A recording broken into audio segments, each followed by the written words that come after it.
આજ તમારે છે ને તુંબડીનું શાક બનાવવું પણ છે કે મને શાક બનાવતા આવડતું નથી. આનું કેમ શાક બનાવવાનું હોય એમ હાલોની રાંધણ ટાણું થાય એટલે રાધાબેન આવશે તીને મને પૂછશે નહીં કે ભાભી શાક હેનું બનાવવું એમ તો એને આપી દેવી બનાવવા એટલે આપણે કઈ ટેન્શન જ નહીં.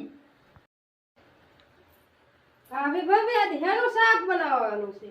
એ બેન તુંબડીનું શાક બનાવવાનું છે. આયો બનાવી નાખો તુંબડીનું શાક. આ તુંબડીનું શાક તો કેમ હશે? મને નહીં આવડતું. હાલની ભાભીને પૂછી લો. ભાભી આ તુંબડીનું શાક કેમ બનાવવાનું હોય?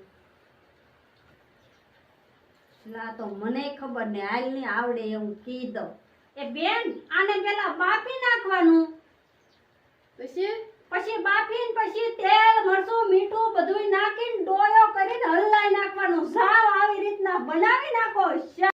હાશ ભાભી શીખવાડી દીધું તે હારું શું મને નહોતું આવડતું. હાલ હું બનાવી નાખું. No, no, no, no.